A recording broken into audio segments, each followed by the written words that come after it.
What's up, everybody? It's Rashad Buie. Consider hitting that like and subscribe button as I upload videos on a weekly basis covering the hottest topics in sports, especially if it is OU related. This is Ballin' with Buie.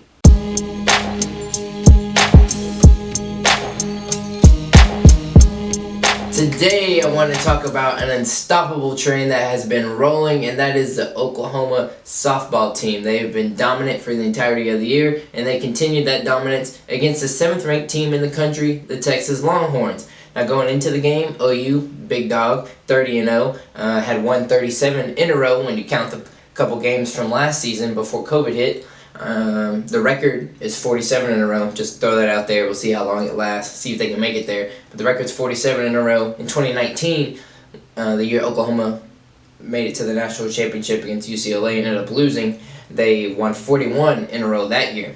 So we'll see how long this win streak lasts. But statistically, let's talk about OU's stats. 4 players in the top 10 batting average. Jocelyn Alo is number 1 in the country batting average with 537. Then she's also number 1 in the country with home runs. She's got 22 of those. And then add in number 1 in the country in RBIs with 58. Jocelyn Alo is a beast. She's been a beast since she stepped on campus her freshman year, and she's having an outstanding year.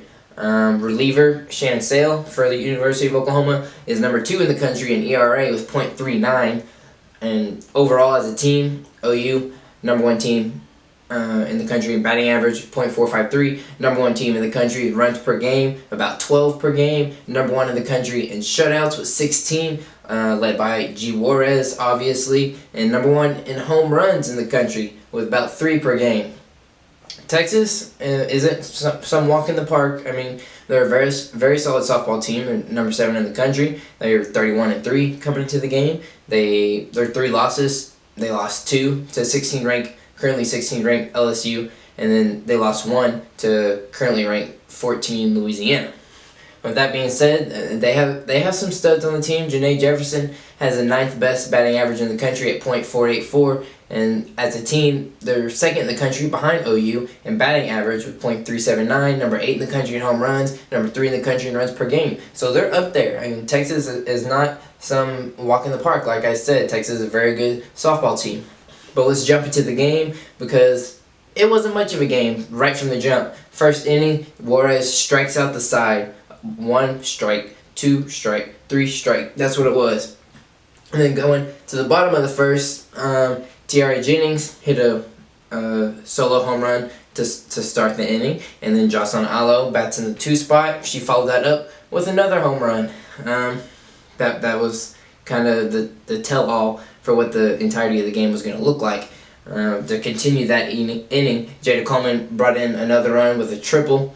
And then there were 2 RBI singles by Elam and Nicole Mendez. In the first inning, they were able to get all 9 batters through the lineup. I believe they had 11 batters at the plate in the first inning, and the inning ended with Jocelyn Alo at the plate with the bases loaded. And if she could have just got that ball in play, they probably would have brought 2 runs in. If she could have hit another homer, grand slam, obviously. But she ended up striking out. But still, OU had a 5-0 lead at the end of the first inning. Jump to the second inning, 3 up, 3 down for Texas. Once again, they weren't all strikeouts, but Juarez faced 3 batters, and that's all she saw was the 3 batters that were guaranteed a slot in the batting lineup for that inning. And then we go to the bottom of the second inning. Texas replaced their starting pitcher, Shea O'Leary, with Riley White. And she came in and she kind of recovered for Texas in that second inning because OU was not able to get any runs on the board, and it was 5-0 at the end of the second.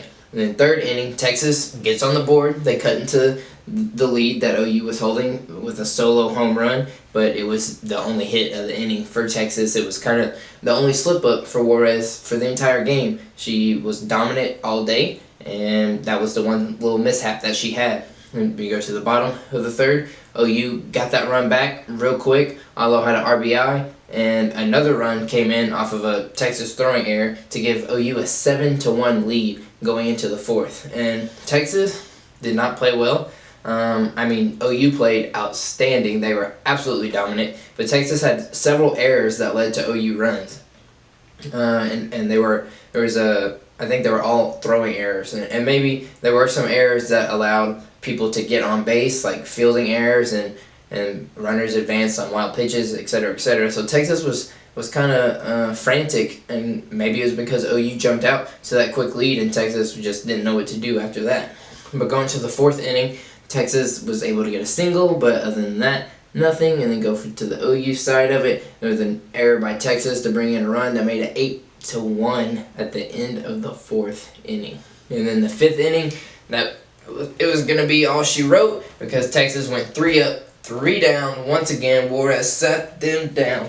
And then we go to the bats for OU, and Mackenzie Donahue, I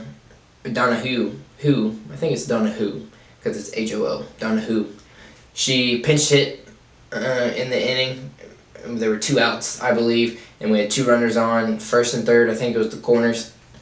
But she pinch hits, and she hits a walk-off 3-run home run, because once you're up by 8 after 5, that's it. They called the game, and that 3-run home run made it 11-1, and that was all she wrote. OU mercy ruled the University of Texas, the number 7th ranked team in the country, 11-1.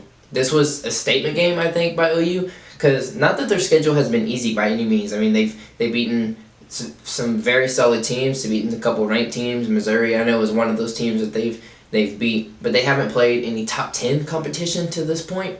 And Texas was the first test, and they absolutely wiped them. They absolutely handled them. It was never a game. Now, there are 2 games left in this series, so anything could happen. Juarez could probably pitch the second game if Patty Gasso wanted her to, because she didn't throw very many pitches in the first game. I don't know if she will. If she doesn't pitch the second game, she's obviously going to pitch the third game, but we'll see where that goes. But even though OU won 11-1, it could have been a lot worse, because OU left 9 runners on base. And not to the point that OU was hitting bad or playing bad by any means. I mean, they just got left on base. You can't bring them all in all the time, and they had runners on base every inning, so that's why there were 9 left. But you add those 9, that would have been pretty embarrassing for the University of Texas.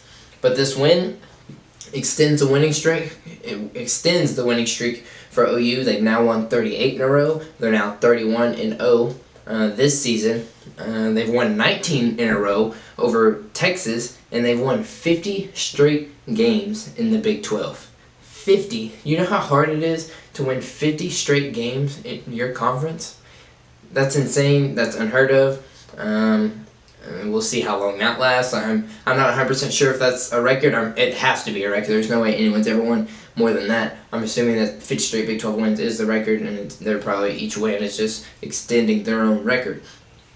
Well, with that being said, OU, they got to face Texas 2 more times. Do I think those are going to be wins? Yes.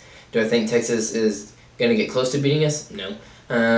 Maybe if Juarez, whoever pitches for Juarez, there's no telling. It'll probably be a mix of pitchers. I doubt one pitcher goes the distance. I mean, depending on how well OU's doing at the plate that day. But I think OU is going to be able to extend all these streaks that they have going, because they're the hottest team in college softball right now, and I don't think anyone's going to stop them. I imagine they're going to go undefeated in the regular season. I mean, anything can happen in any sport, especially college sports, so we'll see where it goes. But we will talk about the rest of this series when the day comes, so I'll catch y'all then. Deuces.